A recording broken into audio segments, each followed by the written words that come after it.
Muy buenas noches, bienvenidos al vuelo de la abeja. El día de hoy tenemos un programa especial. Vamos a compartir con ustedes un documental muy importante producido en España por la productora Salud Media Comunicación. Se trata del documental titulado Transformados y es de gran actualidad. Como ustedes saben, desde hace unos años se ha venido a llamar, por insistencia de la progresía mundial, al mes de junio como el mes del orgullo. ¿Orgullo de qué? Orgullo LGBT más y siguen muchas letras. Es decir, de la imposición de la agenda gay o de la agenda de la ideología de género. Esto termina en marchas, en propaganda, en que las grandes corporaciones se pintan de los colores del arco iris, pero detrás de todo esto no está la gente común y corriente que tiene una tendencia homosexual en su vida, a la cual respetamos. Detrás de esto hay un tema ideológico, un tema de propaganda y hay un gran negocio. Y no solamente esto, sino que este tema ideológico pone en peligro la vida de muchas personas. Y este negocio viene también por los niños y por los jóvenes, a los cuales debemos una protección especial. El documental que ustedes van a ver muestra testimonios desgarradores y muestra las consecuencias de esta imposición ideológica a temprana edad. En muchos casos vamos a ver cómo la gente se somete a operaciones luego irreversibles, cómo la gente consume hormonas que le transforman la vida y cómo estas transformaciones muchas veces no tienen vuelta atrás. También vamos a ver algunos casos en que felizmente algunos han podido rehacer su vida pese a todo esto. Recuerden ustedes, detrás de esta propaganda hay una ideología y esta ideología está asociada a un gran negocio. Hay que proteger a los niños, proteger a los jóvenes. Ese es un deber. Aquí en La Abeja hemos asumido el compromiso en proteger a la familia, en proteger la vida y en proteger la libertad.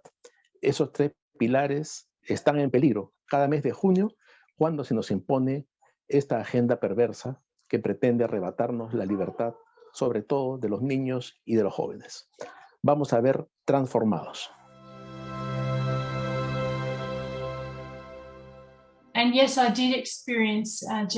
Experimenté disforia de género, aunque no fui necesariamente etiquetada así cuando era joven. Simplemente me consideraba una marimacho. No sentía que pudiera encajar en los círculos sociales femeninos.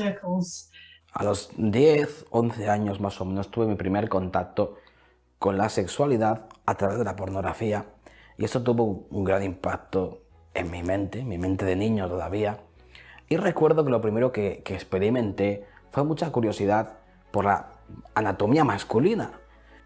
Y de repente descubrí también una manera de conectar con otros hombres, con la intimidad de otros hombres, a través de la pornografía. Y me resultaba en aquel tiempo placentero.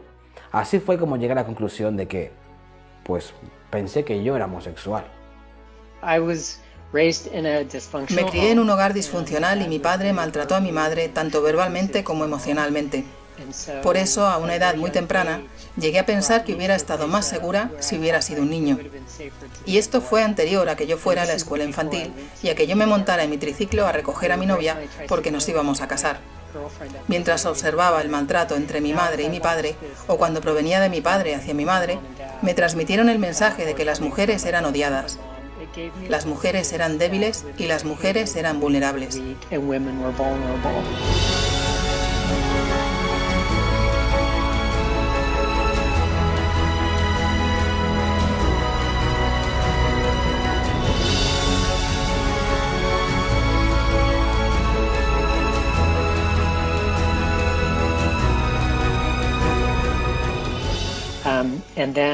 Y luego, a medida que seguí creciendo, esa sensación de querer ser un chico nunca me abandonó y empecé a tener fantasías acerca de tener novias. Después, entre los 10 y los 12 años, sufrí abuso sexual por parte de un miembro de la familia, lo que reforzó la idea de que las mujeres son débiles. Las mujeres son odiadas y las mujeres son vulnerables. Luego, durante la escuela secundaria, aún tenía deseos de ser chico. Fantaseaba con tener una novia. Y cuando tuve 16 años había comprado un coche y comencé a tener una doble vida. Solía salir y decir a mis padres que iba a un cierto lugar cuando en realidad tenía una cita con una chica y con ella me hacía pasar como un chico. Y entonces a los 19 años no pude sobrellevarlo más y me desesperé mucho en torno a esto. Pensaba y sentía una cosa, pero cuando me miraba en el espejo me decía otra. Así que finalmente comencé con las hormonas y me cambié el nombre y empecé a vivir como un hombre. Soy de Venezuela. Diría yo que mi infancia fue un poco bastante difícil. Desde los 5 años, desde que tengo uso de memoria, realmente llegó 5 años, pero creo que fue desde antes de eso, yo experimenté abuso sexual por parte de alguien cercano a la familia. Fue abuso sexual desde los 5 hasta los 12 años. Aparte de eso, mis papás se divorciaron cuando yo tenía 7 años. Mi papá desde muy pequeño me rechazaba porque yo era muy amanerado. De todos mis 4 hermanos, de los 4 que somos, en ese momento yo manifestaba amaneramiento, yo jugaba con muñecas, yo no quería cosas agresivas y mi papá me rechazaba directamente por eso. Así que desde los 12 años ya yo estaba realmente acostándome con muchísimas personas. A los 15 años ya yo estaba prostituyéndome, de hecho, y para mí estaba bien, porque ya me gustaba el sexo con hombres. Entonces, si aparte de gustarme, estaba recibiendo dinero por eso, entonces era como un negocio. Les confesé que yo era homosexual. Ella me dijo, hijo, es que si tú nunca hubieses sido abusado sexualmente en la infancia, ¿serías tú homosexual? Y yo nunca me había hecho esa pregunta. Y yo dije, yo no sé la respuesta a eso, pero yo acepto hacerme la pregunta. Esto, quizás si yo nunca hubiese sido expuesto al sexo y al placer con hombres desde tan pequeño, tal vez yo no estaría acá. Tal vez yo no tuviera esta atracción por hombres. Y eso ahí como que fijó ese antes y después entre una atracción por el mismo sexo y una atracción indeseada por el mismo sexo. Entre mi padre y yo no llegó a establecerse nunca un vínculo padre-hijo estrecho. Eso repercutió en mí, no solamente en mi relación con él, sino con mi relación en general con todo el mundo masculino. Yo, por ejemplo, odiaba los deportes, las peleas, el contacto físico con otros niños, con otros chicos, porque en realidad no sabía. Me sentía torpe, me sentía inferior a los demás. Hice amigos gays, salía a sitios gays, todo era gay, porque era dentro de ese ambiente donde me sentía cómodo. Fuera volví a estar como años atrás en el instituto.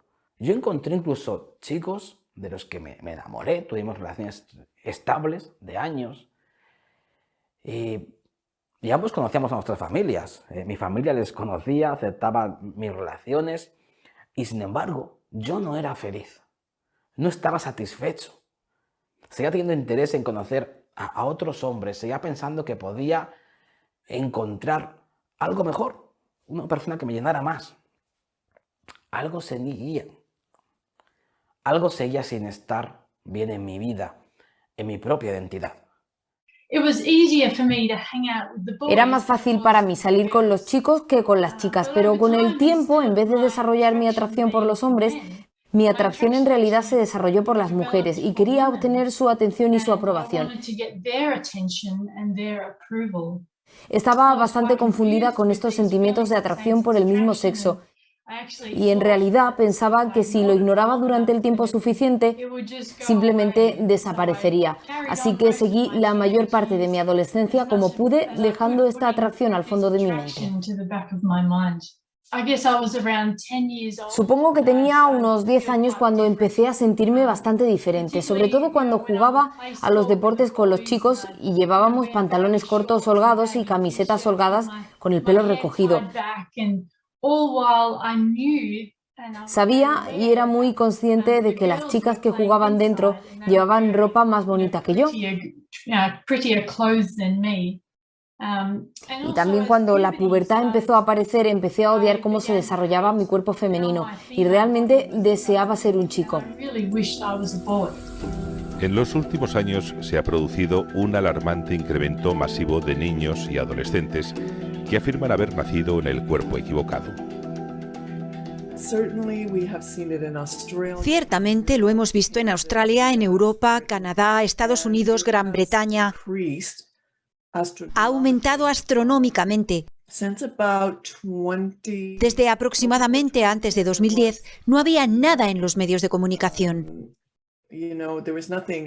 No había nada al respecto, porque la disforia de género era en realidad un trastorno de identidad de género. Y era muy raro, extremadamente raro. Alrededor del 0,014 de la población. Si se piensa primero en la afirmación social, se toma a un niño pequeño que tiene la percepción de que ha nacido en el cuerpo equivocado y es alentado en eso por su familia, un miembro de la familia, o tal vez un maestro de escuela o un consejero escolar.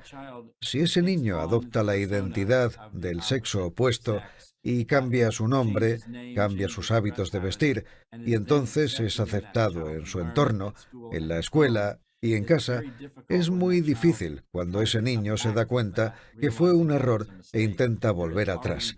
Ya hay un daño, y ya hay un factor negativo en dejar el nuevo género percibido yendo al sexo biológico. Es muy difícil para el niño. Es un grado de daño kilométrico. Estamos viendo esta influencia debido a los medios de comunicación, porque es social. Los niños hablan juntos sobre los medios de comunicación y se cuestionan cuando nunca se han cuestionado si son hombres o mujeres.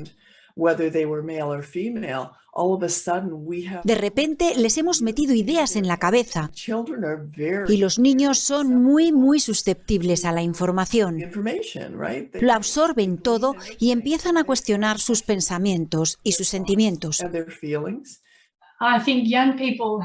Creo que los jóvenes tienen una cantidad abrumadora de información, sin embargo, está muy desequilibrada. El hecho de que la información sea popular y esté ampliamente disponible no la convierte en verdadera, y el hecho de que la información se exhiba y se hable de ella en nombre del orgullo y la inclusión no la convierte en verdadera. Los jóvenes que se cuestionan su orientación sexual o de género están simplemente a un clic de ser engañados y conducidos hacia un camino engañoso de sexualización y medicalización.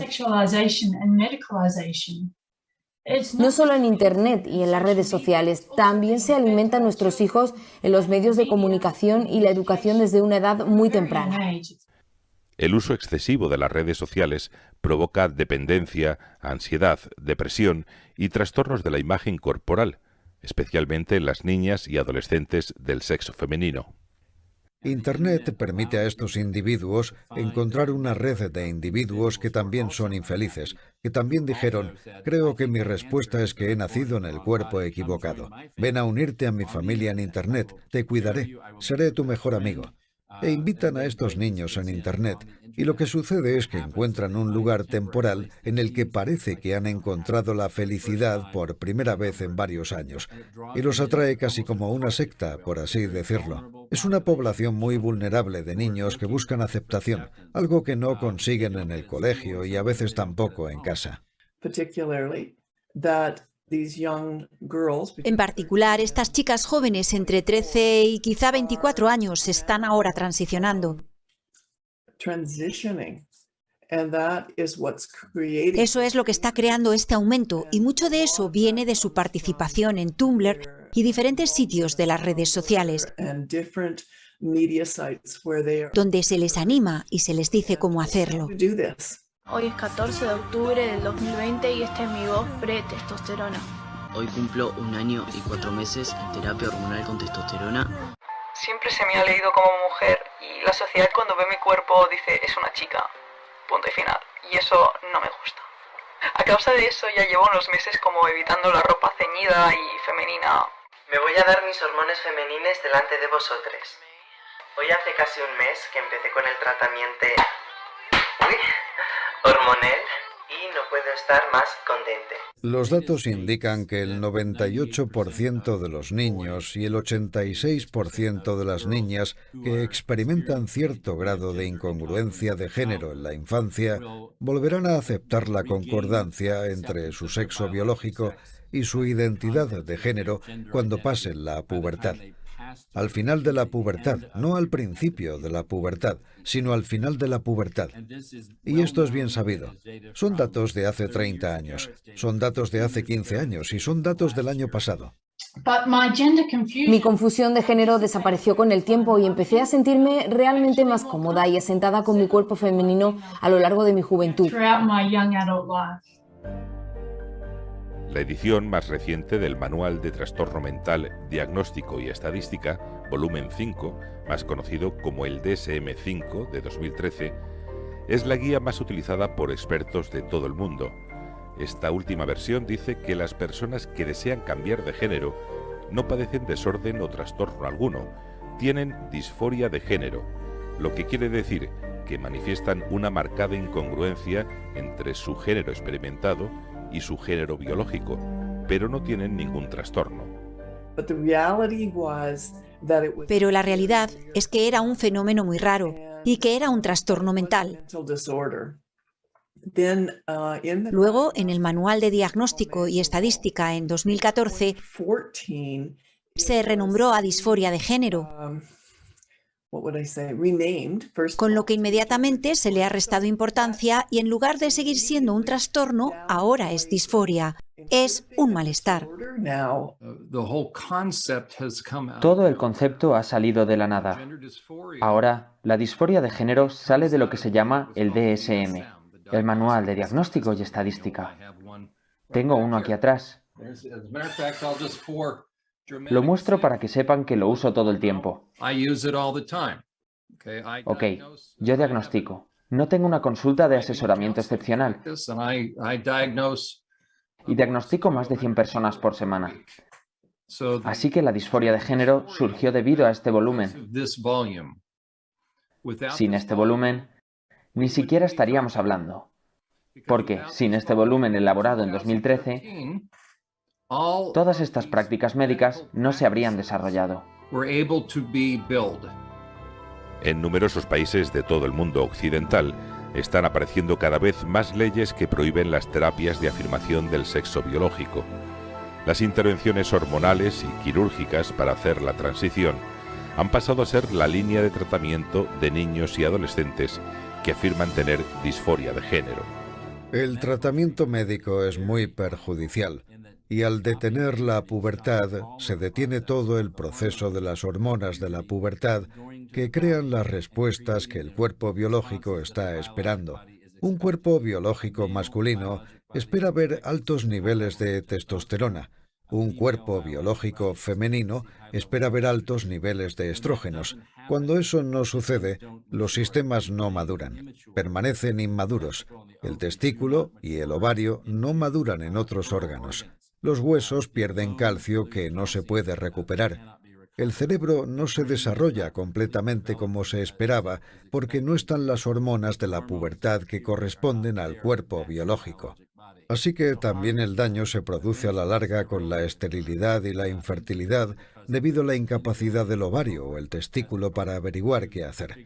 Y eso no suele ser recuperable. No lo sabemos. Se habla de que los bloqueadores de la pubertad son totalmente reversibles y la respuesta es que no lo son. Estos niños que son tratados con los productos farmacéuticos tendrán que soportar esos productos farmacéuticos el resto de su vida. ¿Por qué? Porque si dejan de tomar las hormonas, ¿qué sucede? El cuerpo vuelve a su género. Así que tienes un cliente de por vida. ¿Puedes imaginar estar en cualquier otro negocio? ¿Cualquier otra industria en la que tengas un cliente de por vida? Cuando a un niño se le dice repetidamente que si no hace la transición se suicidará, y eso es lo que se le dice en el grupo de compañeros, es un ejemplo contagioso. Se llama el efecto del tiempo y es un fenómeno de imitación, así que seguirán repitiendo estas cosas. Esto los padres tienen que tenerlo en cuenta y tienen que presionar por una evaluación psicológica. El niño no necesita bloqueadores de la pubertad. Deben sacar los bloqueadores de la consulta del médico y que ese niño reciba atención psicológica de algún trabajador de salud mental.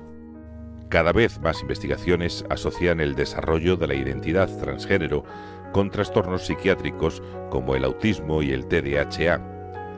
El estudio más importante hasta la fecha, de la Universidad de Cambridge, realizado sobre más de 600.000 personas, revela que las personas transgénero tienen de 3 a 6 veces más probabilidades de ser autistas. Si ya están dentro de la pubertad, no tiene sentido detener la pubertad. Simplemente se inician las hormonas sexuales. Y de nuevo, esto sucede generalmente en la primera o segunda visita en las clínicas, aquí en los Estados Unidos. Pasan por alto la evaluación. Nadie se detiene y pregunta, ¿cómo sucedió esto? ¿Por qué te sientes así? Sentémonos y repasemos tu historia de vida, tu historia de salud mental. Entrevistemos a cada uno de tus padres por separado. Entrevistemos a tus hermanos, a todas las personas que viven en tu entorno social y averigüemos cuál es la dinámica de las relaciones interpersonales. Eso hay que hacerlo en todos los casos. Cuando tenemos un niño que viene con un trastorno alimentario, anorexia nerviosa, eso es lo que se hace. La revista científica PLOS ONE en 2018 publicó el primer estudio sobre informes de padres de adolescentes que habían desarrollado una identidad transgénero después del inicio de la pubertad. Los investigadores concluyeron que el 63% de los jóvenes del estudio habían tenido uno o más diagnósticos de trastorno psiquiátrico antes de anunciar que eran transgénero. Casi la mitad se había autolesionado y el 50% había sufrido algún evento traumático en sus vidas, tales como el divorcio de sus padres, ser acosados o un abuso sexual. Más del 80% de los adolescentes eran chicas. Eso es exactamente lo que la investigación muestra. Que cada niño o adolescente con disforia de género tiene al menos un diagnóstico de enfermedad mental. Y muchas veces no son diagnosticados, a menudo es un trauma. Pero se trata de niños vulnerables que, en mi opinión, están en el punto de mira, son el objetivo y porque son vulnerables con frecuencia son el blanco social de la violencia.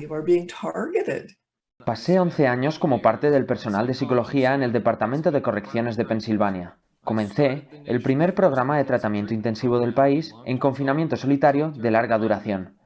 Y por lo tanto, en este ambiente acumulé más horas de contacto clínico y son algunas personas realmente malas las que están allí. Algunos hombres que cortaron los cuerpos de las mujeres, ya sabes, están ahí dentro. Así que he trabajado mucho con depredadores sexuales y luego hice los tratamientos a delincuentes sexuales durante años. Todavía me dedico a tratar a delincuentes sexuales.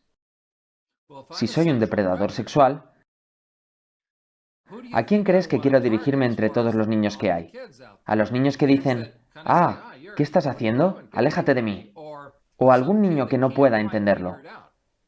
Así que los que no pueden entender su propia intuición y sus propios límites son aquellos niños que ya han sido abusados sexualmente. Tienen dificultades con sus límites sexuales. Y los niños que están en el espectro del autismo, ellos son blancos fáciles. Según el último informe de violencia viral realizado en España, el 20% de los adolescentes de 15 años en la actualidad ha sido víctima de acoso y abuso sexual online. La organización Child Rescue Coalition advierte que más de 750.000 depredadores sexuales circulan por Internet extorsionando a niños para producir pornografía infantil. 1 de cada 10 menores envía mensajes, fotos o vídeos de contenido erótico y sexual personal a través del móvil por las redes sociales. Si tienes un niño de 10 años, si tienes una niña que te dice que a los 10 años se dio cuenta de que era bisexual, te diré lo que le pasó a esta niña. Alguien estaba preparando a esta niña. La introdujeron en la pornografía. Luego la introdujeron a ese concepto adicional de homosexualidad. Y luego la desviaron a la bisexualidad. Así que estás tratando con una niña que fue sexualmente manipulada y preparada. Y no es de extrañar que ahora esté confundida de género. Gender Mapper es un proyecto internacional que rastrea la aparición de nuevas clínicas de identidad de género. Según los fundadores, han documentado ya más de 300 clínicas de género pediátricas en Estados Unidos. Solo en la plataforma GoFundMe hay más de 39.000 adolescentes recaudando fondos para extirparse sus senos sanos. Les vengo a contar que estoy juntando plata para poder hacerme una mastectomía doble y estoy buscando premios porque voy a hacer una rifa. Próximamente me voy a hacer una mastectomía, así que quiero hablarles sobre esta operación. La mastectomía es un procedimiento quirúrgico para extirpar la mama completamente de esta zona. Como cada persona de su cuerpo puede hacer lo que quiera, yo voy a agarrar y me voy a extirpar estos senos horribles que tengo.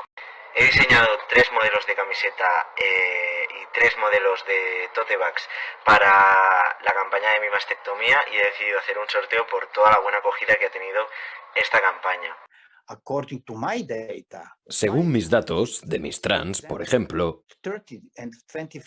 hace 30 y 25 años, la edad promedio de nuestras trans que venían a operarse era de más de 45 años.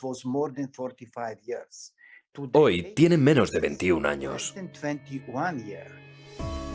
Las cirugías de extirpación de órganos genitales, también llamadas de reasignación o de cambio de género, dependiendo del centro y de los casos, cuestan entre 9.000 y 24.000 euros y en numerosos países actualmente las cubren los seguros de salud. ¿Cómo preservar los órganos? Quiero decir que si se realizan aproximadamente 1,5 millones de cirugías transgénero en el mundo al año, ponemos un mínimo de 1 millón de órganos en la basura. Órganos masculinos, testículos, ovarios y úteros ahí. Mi objetivo es crear un banco internacional y después usar estos órganos después de quitarlos para otras personas que están buscando esto. Cada vez salen a la luz más jóvenes arrepentidos de su proceso de transición, pero en numerosas ocasiones sucede cuando la cirugía ya ha extirpado pechos, ovarios, útero, testículos o genitales. Pero una de las peores complicaciones, una de las más malas complicaciones, que es muy difícil de tratar, es si se arrepienten. Si a una persona le pesa la transición quirúrgica de un género a otro. Y puedo decirte que ha empezado a incrementar en los últimos 10 años. Solo en la plataforma de Reddit hay más de 17.000 jóvenes arrepentidos que desean volver a su condición biológica natural. A lot of what drove me to transition in the first place was linked to a lot of mental health issues and a lot of stuff that I had going on. Nobody in the medical or psychological field ever tried to dissuade me to offer other options. There are so many overlapping or interlacing conditions that can be confused for gender, like for a need to transition, or can cause dysphoria, and going through the massive list that nobody ever really went over with me as a kid. Las asociaciones de apoyo a la de transición se multiplican por Europa, Estados Unidos y Australia. Por supuesto que hay efectos de las hormonas y efectos residuales, tales como la caída del cabello y la calvicie masculina. Mi voz sigue siendo un poco más profunda que la de la mayoría de las mujeres. Y para el vello facial pasé por una tremenda cantidad de electrólisis, así como el láser para quemar el pelo. En cuanto a los efectos del estilo de vida, me hice una mastectomía. Me sometí a una cirugía superior, la cual fue probablemente unos 4 o 5 años después de salir de este estilo de vida, y fui a hacerme una cirugía para reconstruir mi parte superior. Es muy difícil para esos adultos, y esos adultos se están haciendo oír cada vez más en los Estados Unidos y en todo el mundo, diciendo a todo el mundo que, por favor, no permitan que esto le ocurra a su hijo. No es la respuesta correcta. No es lo que se anuncia que es. No resolvió los problemas de salud mental. Creó más problemas de salud mental de los que resolvió. En varios países se han comenzado a frenar los procesos de afirmación de la transición. En Finlandia, las autoridades de salud han acordado nuevas pautas que establecen la psicoterapia, en lugar de los bloqueadores de la pubertad y las hormonas sexuales cruzadas, como el tratamiento de primera línea. En Suecia, la mayoría de las clínicas se han vuelto restrictivas con la terapia hormonal y en algunos estados de Estados Unidos, como Texas, comienzan a aprobarse leyes restrictivas para prohibir los tratamientos de afirmación de género en adolescentes.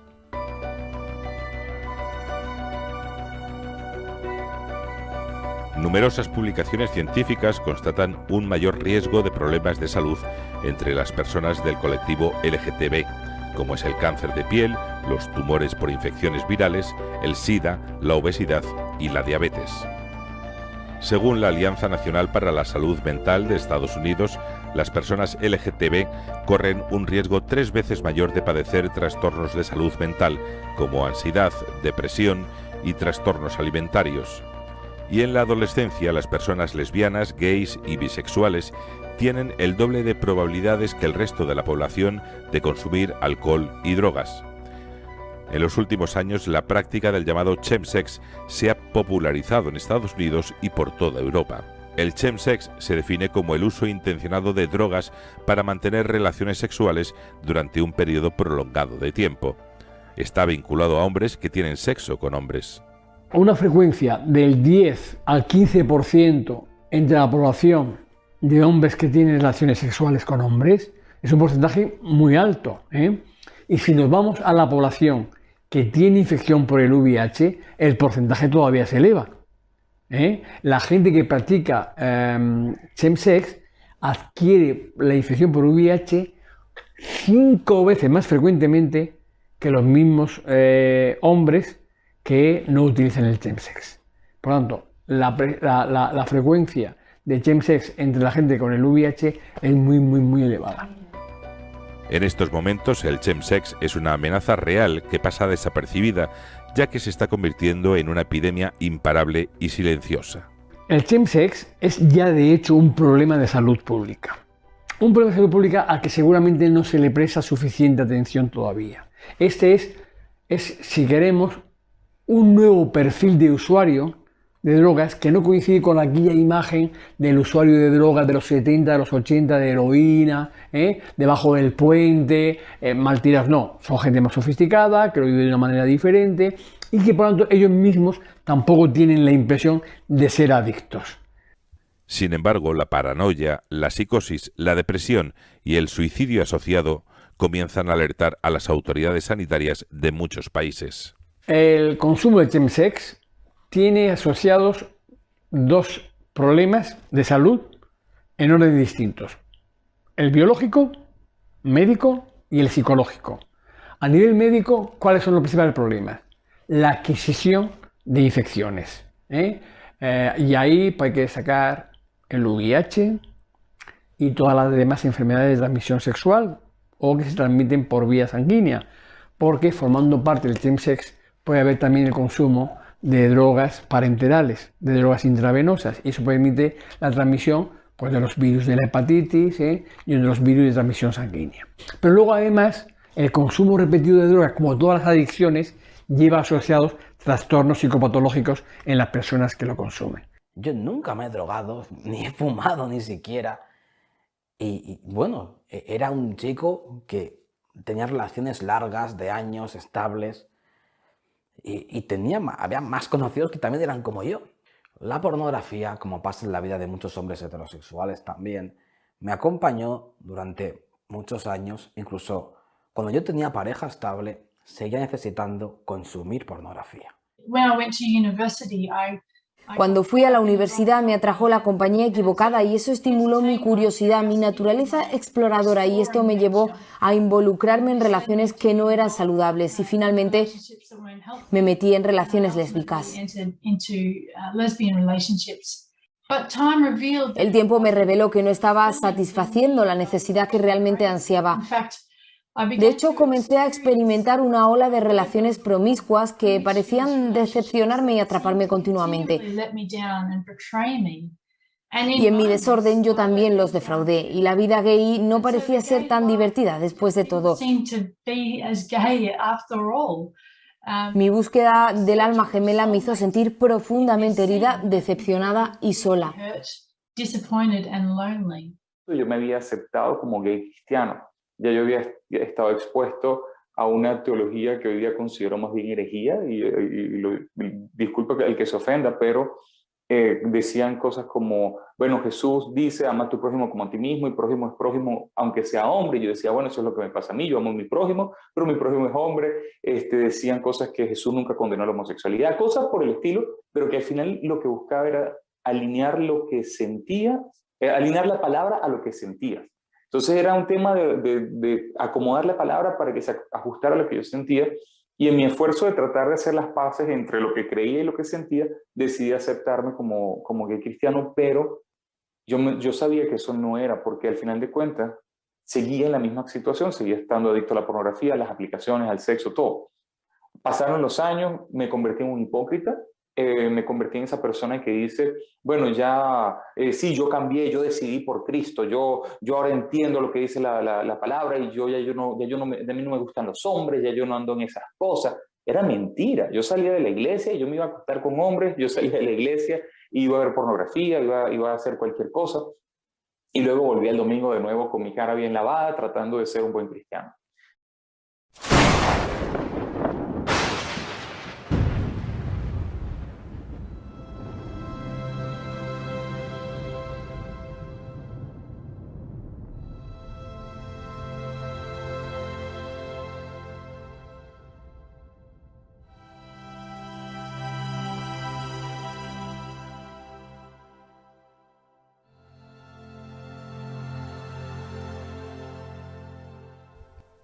Katie Grace vivió como hombre desde los 19 años. Con frecuencia cambiaba de relación y en una ocasión acompañó a una de sus parejas a su iglesia. Durante los siguientes 4 años se involucró en las actividades parroquiales, pero viviendo aún como hombre. Un día su director espiritual le hizo enfrentarse a la verdad y su vida cambió. Estos 4 años yo continué viviendo como un hombre y me miraban. Y mi director espiritual me dijo, mira, estamos oyendo rumores sobre ti y solo queremos saber quién eres. ¿Quién eres realmente? Y yo le dije, soy una mujer viviendo como un hombre. Y justo cuando le dije eso, el Espíritu Santo hizo y sopló dentro de mí. Y fue en ese momento cuando yo supe que tenía que volver a ser la mujer tal y como Dios me había creado. No había plan B, solamente había plan A. Salí de ese estilo de vida para ser la mujer que Él había dicho y como Él me había creado. Y desde ese momento en adelante ya nunca he mirado hacia atrás y no he querido ser un hombre desde entonces. A los 23 años ya había tomado cierta estabilidad, quería sacar un grado en la Universidad de Barcelona de Literatura Universal, quería ser novelista, siempre me ha encantado. Estaba enamoradísimo de un amigo y de repente una noche encontré por internet un libro. Era el testimonio de un hombre exhomosexual a quien Cristo, Jesús, había transformado. Y aquella noche yo empecé a leer por curiosidad y casi con indignación, y todo lo que leía sobre su infancia de ese hombre, sus sentimientos, todo lo que experimentó, vivió, era como verme en un espejo. De repente, todo encajó. Y entendí que no se trataba de aceptarme, no se trataba de que yo hubiera nacido así, no se trataba de encontrar al hombre ideal. Pues esa misma noche le hablé a Dios, le pedí ayuda. Y Dios tiene sus tiempos, porque de niño también le había pedido alguna vez a ese Dios desconocido para mí que me cambiara, que me hiciera heterosexual. Y no pasó nada. Pero esa noche le hablé al Dios bíblico, del que hablaba el hombre del testimonio que yo estaba leyendo el libro. Y me daba miedo. Tenía miedo de creerme algo que me hiciera vivir una mentira, como algunos casos que había escuchado pues, de religiosos que viven dentro del armario. Pero le dije a Dios que si era posible que si realmente Él podía convertirme en el hombre, pues que quizá yo estaba realmente llamado a ser. Si era posible ese cambio, yo quería que Él lo hiciera. Y tuve que creer que podía ser posible con Dios. Tuve que creérmelo. Y lo fue. En el diciembre del 2014 fue el peor momento de mi vida. Me acosté con hombres a los que no les supe el nombre, ni les conocí la cara. Fue una cosa extrema. Fue allí cuando probé drogas por la primera vez. Yo pensaba que estaba más lejos que nunca. Y en ese momento fue donde Dios intervino en mi vida por medio de Luigi Muscarneri, un amigo cristiano que me dijo: Carlos, el problema de muchos cristianos es que tienen a Jesús como su Salvador, pero no como su Señor. Cuando él me dijo eso, primero me sorprendió porque yo sentí la presencia de Dios por medio de él. Yo no podía creer que Dios estuviera hablándome allí en mi peor estado posible. Eso me hizo entender que Dios me amaba a pesar de lo que yo estaba haciendo. Y en ese momento comprendí también que mi problema es que yo era el Señor de mi vida. Mi Salvador era Él, pero el Señor de mi vida era yo. Y es como que si Dios me estaba diciendo: yo te quiero ayudar, pero tú no me dejas porque tú eres el Señor de tu mente. A los días me rendí. A los días le dije: Señor, ¿sabes qué? Ya no me importa nada. Si me cambias o no me cambias, si voy a ser gay, asexual, heterosexual, ya no me importa nada, todo lo eché a perder. Solo quiero seguirte. Conviértete en mi Señor. Y a partir de ahí comenzaron a ocurrir los milagros uno tras otro.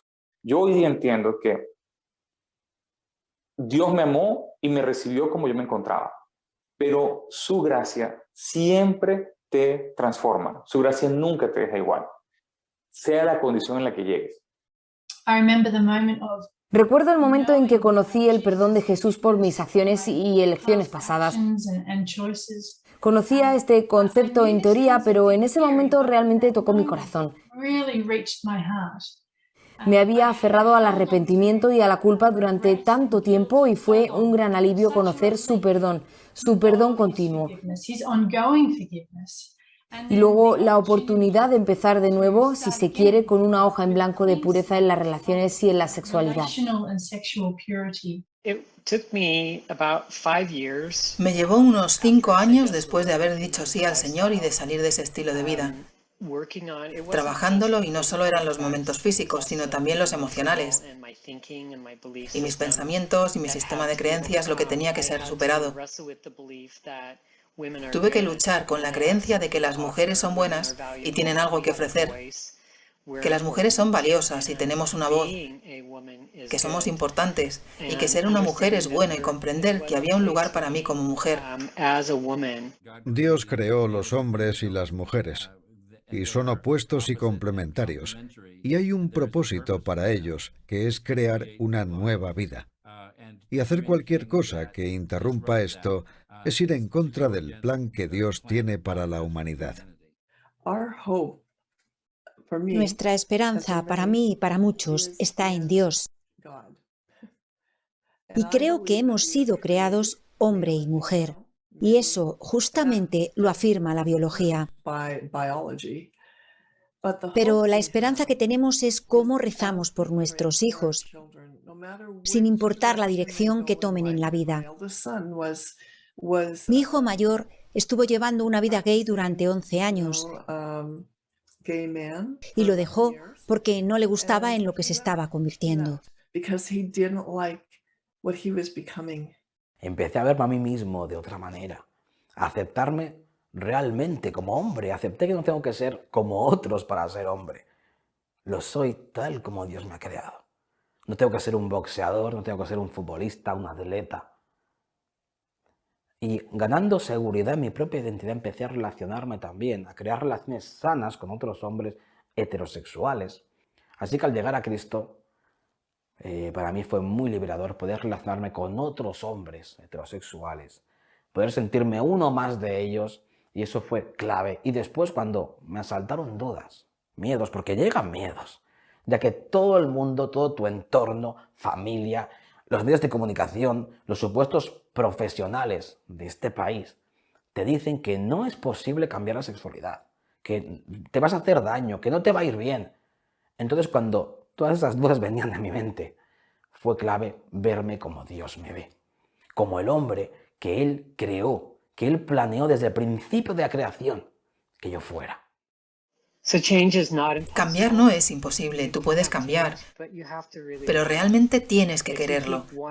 Si mantienes un pie buscando ese estilo de vida, si mantienes un pie con tus amigos LGTB, no puedes, no funciona. Ambos pies tienen que estar en la verdad. Tienes que ver a Dios, tienes que querer la verdad, tienes que bañarte en la verdad. Y voy a ser honesta, hay partes que fueron difíciles, fue duro. Sin embargo, soy libre. Ahora la paz, la esperanza, la alegría que tengo de vivir todos los días como Dios me creó es tan valiosa. Soy tan libre de tantas cosas que la lista es larga. Y tú puedes tener eso también. Puedes tener eso también. He experimentado más seguridad y estabilidad y felicidad de lo que jamás podría haber imaginado. Hace 15 años no me veía felizmente casada con un hombre y mucho menos teniendo mis propios hijos, pero ahora soy la prueba viviente de que ese cambio es posible. No solo en mi orientación sexual, no solo en la mejora de mi salud mental, sino también en mi deseo de ser mamá y de querer serlo. Me encanta y es increíble que Dios pueda cambiar los deseos de tu corazón. Tuve una relación con una muchacha que no, fue un desastre. Pasé como 3 años de nuevo solo, disfrutando de mi relación con él, sanando, renovando mi mente, enfocado en él. Y en un momento dado, el Señor me dijo, yo te voy a dar a alguien que tiene su identidad en mí y que va a saber reconocerme a mí en ti. Y al mes conozco a mi esposa. 5 meses y medio y ya nos habíamos casado. Y fue una relación, primero una atracción espiritual, fue con reconocer a Dios en el otro, luego una conexión emocional. Y el primer beso, porque no nos dimos ni un beso, el primer beso nos lo dimos en el matrimonio. Y eso fue algo que yo nunca había experimentado, tener una relación en ese orden, espiritual, emocional y físico, luego en el matrimonio. Hoy, como hombre heterosexualmente casado, puedo comparar lo que vivo ahora con mi mujer, con lo que viví en el pasado con mis parejas de sexo masculino. Y pues para mí no tiene punto de comparación. Ahora me siento realizado como hombre, como marido, como padre. La confianza que tenemos, la mutua satisfacción que experimentamos, todo es muy diferente. Bueno, ya tengo 4 hijos, pero quizá en un tiempo quisiera tener más, eso sí me gustaría, ya que los niños han sido una de las grandes bendiciones que Dios me ha dado. Y bueno, que durante tanto tiempo en mi pasado creí que jamás llegaría a tener. Pero sobre todo, lo que le pido a Dios es poder seguir conociéndole. Es mi gran pasión.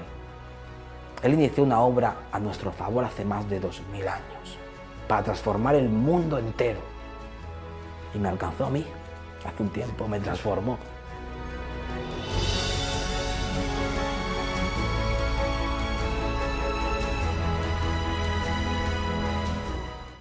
Bueno, ustedes han visto el drama que muestra este documental. Se ve la realidad, se ve lo que ocasiona esta propaganda que muchas veces confunde a los jóvenes. Yo les invito y los invoco a compartir este programa con todos aquellos que tienen hijos adolescentes, hijos jóvenes, sometidos a esta propaganda, sometidos a este permanente bombardeo ideológico que quiere imponer esta agenda LGBT. Hay que tener mucho cuidado porque no se trata de un desarrollo normal, se trata de un tema ideológico, de una agenda ideológica que se está imponiendo. Han visto esos casos que muestra el documental de una manera tan dramática. Eso ha sido todo por hoy. Nos despedimos hasta el próximo miércoles, como siempre, por BHTV, por la Abeja TV y por nuestras redes sociales. Muchas gracias por su compañía.